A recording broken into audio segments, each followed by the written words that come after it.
Hello everyone. तो चलिए आज का डे नंबर 5 शुरू करते हैं हमारे आज के 10 idioms. Revision. Throw caution to the winds, बिना सोचे समझे जोखिम लेना। पे लिप सर्विस, मुख सेवा देना या बनावटी वफादारी दिखाना। In the nick of time, बिल्कुल ठीक समय पर। ऑप्शंस चॉइस, एक ही विकल्प होना। फॉल फ्लैट, असफल हो जाना। हार्ड एंड फास्ट, अपरिवर्तनीय होना या फिर सख्त होना जो चेंज ना हो। होल्ड वाटर, किसी के बातों का सही लगना या तर्कसंगत लगना। फाइट शाई ऑफ समथिंग, सामना होने से बचना, दूर भागना। And get on somebody's nerves, किसी को चिढ़ाना या उसे बहुत परेशान करना। ड्रॉ अ लाइन, सीमा को तय कर देना। तो चलिए आज का फर्स्ट थॉट प्रोवोकिंग क्वेश्चन से शुरू करते हैं। Now can you think of a personal achievement और accomplishment that brought a sense of pride and recognition. Obviously आपने लाइफ में बहुत बार ऐसी चीजें हासिल करी होंगी जिससे आपको बहुत प्राइड एंड रिकॉग्निशन फील हो रहा हो। Can you tell an idiom for it? Can you just try to recall? Here is your hint.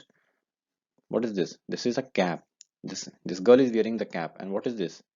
This is feather. Now I hope you got it. Yes, it is feathers in one's cap. Feathers in one's cap. Repeat, feather in one's cap. What is it? A noteworthy achievement or honor that adds to one's prestige. चार चांद लगना, हिंदी में क्या कहते हैं हम लोग इसे? चार चांद लग जाना। Winning the national championship was a feather in his cap. National championship जीतना जैसे कि उसके चार चांद लग गए, उसके कैप में एक फेदर लग गया। Completing the project ahead of the schedule was feather in the team's cap. Okay, feather in the team's cap. You got it? Let's move to the next. Can you now think of a situation where someone had to face a difficult or unpleasant task with courage and determination? किसी ने या आपने खुद भी बहुत बार ऐसा करा होगा कि कोई बहुत डिफिकल्ट या टफ सिचुएशन है और आपने उसे बहुत हिम्मत से उसका सामना किया हो, उसे पार किया हो। Here is your hint.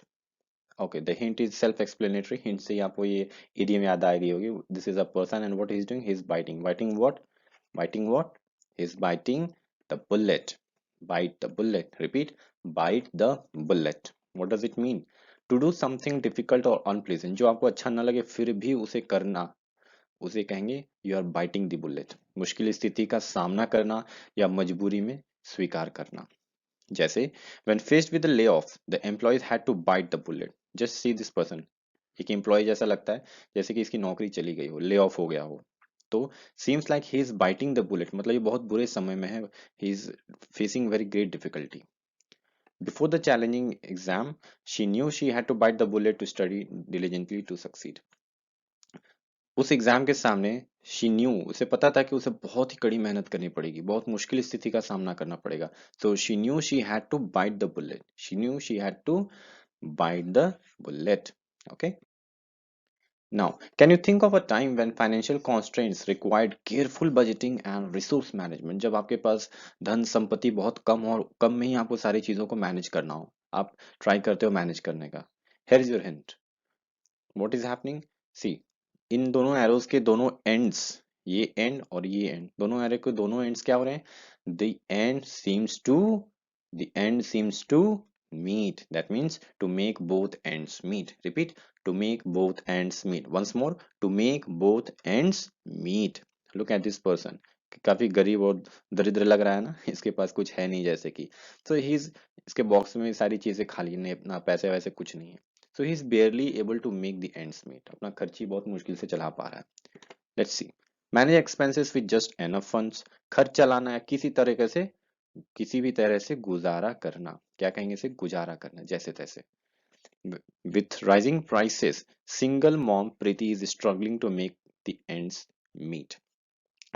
महंगाई की वजह से जो सिंगल मॉम के लिए जो माँ हैं, जो प्रीति हैं, उनको खर्च चलाने बहुत मुश्किल आ रही है। During tough economic times, families often find creative ways to make both ends meet. जब भी टफ इकोनॉमिक टाइम्स आते हैं, जैसे कोविड में लॉकडाउन था, हम सारे मिडिल क्लास फैमिलीज को या लोअर क्लास फैमिलीज को बहुत ही डिफिकल्टी हुई थी। So we were barely trying to make our ends meet. Now can you recall a situation where someone showed reluctance, मतलब उसकी इच्छा नहीं होने की वजह से, और delay in completing a task और मेकिंग अ डिसीजन, कोई डिसीजन लेने में, कोई टास्क को पूरा करने में नहीं इच्छा, अनइंटरेस्ट होने की वजह से वो उसे बहुत धीरे कर रहा था या कर रही थी, एंड काफी डिले हो रहा था। Do you have an idiom for such a case in your mind? Can you recall? Here is your hint. एक पर्सन है and these are his feet and they seem to be, ये feet क्या हो गए? The feet seems to be dragging. the feet are dragged. तो क्या कहेंगे इस idiom को? To drag one's feet. Repeat. To drag one's feet. Once more. To drag one's feet. क्या मतलब हुआ? To delay doing something or do it very slowly, often reluctantly or uninterestedly. टाल मटोल करना या किसी कार्रवाई में धीमापन या देरी करना. The student tended to drag his feet when it came to completing assignments he found challenging. जब वो असाइनमेंट को कंप्लीट करना था तो ऐसा लगा कि वो the student tended to drag his feet, वो स्टूडेंट अपने पाँव को घसीट रहा था. I am just telling you literal translation.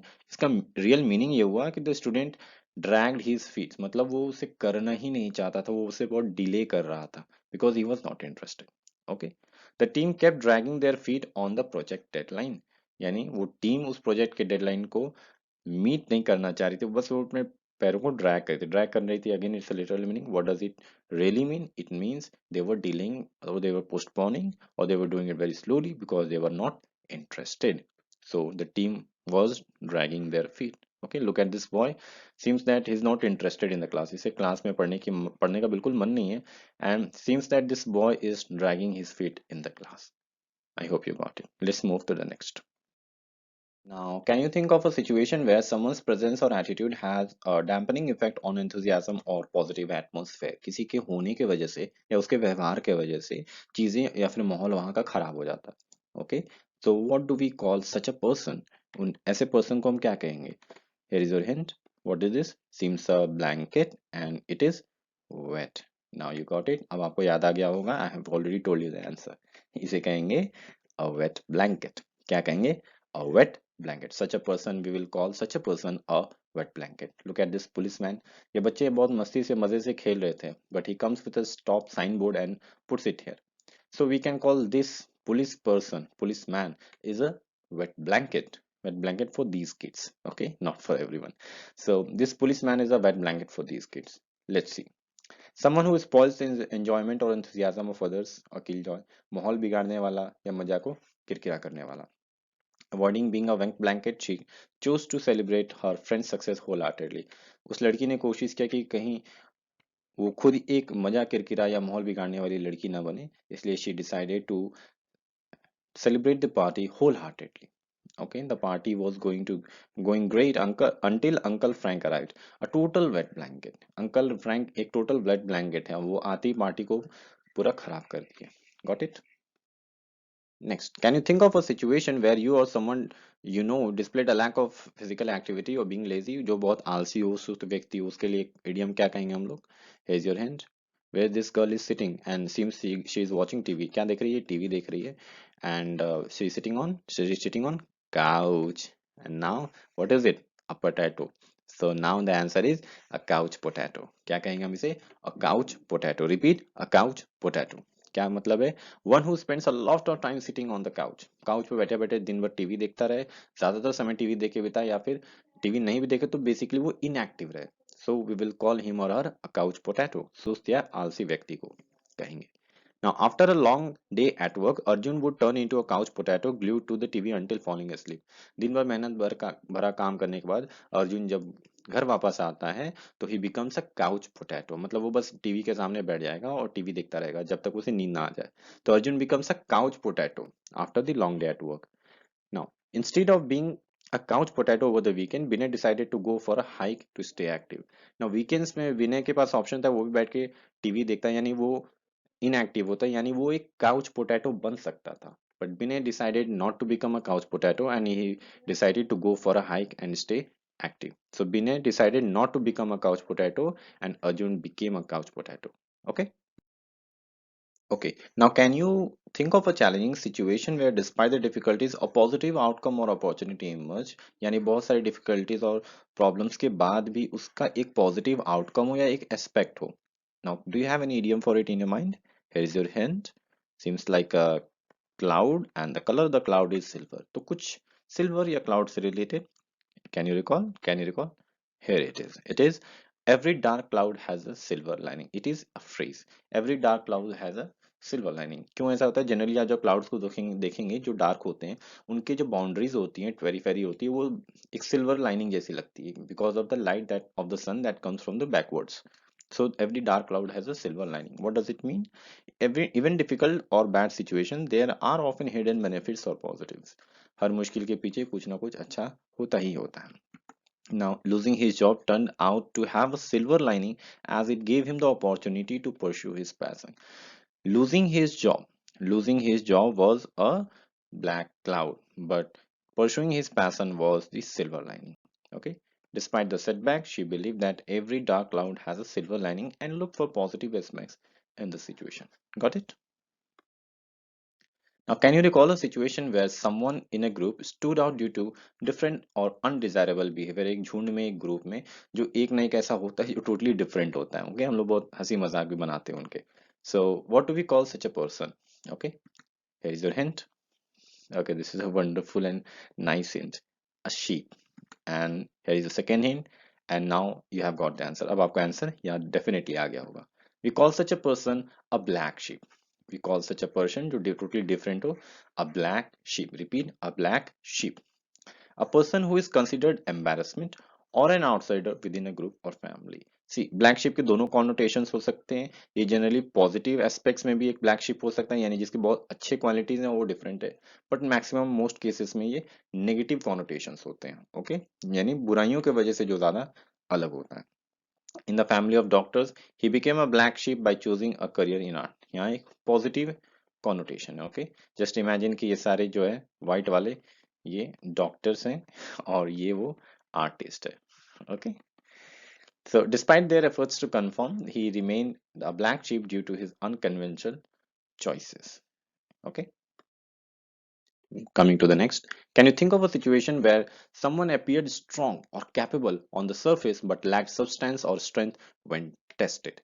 यानी बाहर से लगे कि बहुत ही मजबूत है, बहुत ही स्ट्रांग है, बट अंदर से एक्चुअली कुछ है ही नहीं, हॉलो है, बहुत ही कमजोर है अंदर से. Here is your hint. What is this? What is this made up of? इसे क्या कहेंगे? This is made up of straw. Or what is this? This look like a man or a boy. Now, did you get the idiom? आपको idiom याद आ गया? Yes. Something related to man and straw. It is a man of straw. It is a man of straw. Repeat. It is a man of straw. जो ऐसे persons hollow होते हैं, जो दिखने में strong होते हैं, but अंदर से hollow या weak होते हैं, उन्हें कहेंगे a man of straw. Someone who appears powerful or threatening, but is actually weak and ineffectual. कमजोर व्यक्ति. जैसे despite his authoritative demeanor means behavior, he proved to be a man of straw when faced with challenging decision. Okay, इतने authoritative, यानी उसके behaviour से लगता था कि वो कितने ऑथोरिटेटिव या डोमिनेंट है, बट जब सिचुएशंस बहुत बुरी आए, ही प्रूव्ड और he turned out to be a man of straw. मतलब वो अंदर से खोखला था, यानी वो सिचुएशन को फेस नहीं कर पाया. ओके, वो लगता था फेस कर लेगा, but he can not because he is weak inside. So he is man of straw. Joginder turned out to be a man of straw when confronted by someone who stood up to him. एक जब जोगिंदर के सामने एक ऐसा person आया जो बहुत ही ज्यादा स्ट्रांग था उससे, तो जोगिंदर फिर उसके सामने क्या हुआ? मैन ऑफ स्ट्रॉ हो गया, यानी एक हॉलो पर्सन. ओके.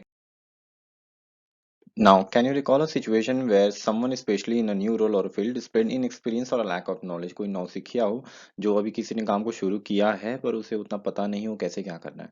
तो ऐसे नौसिखिए के लिए कोई इडियम आपके दिमाग में? Can you recall? Here is your hint. What is this? Seems like a horn, and now if you know the color, you got the answer.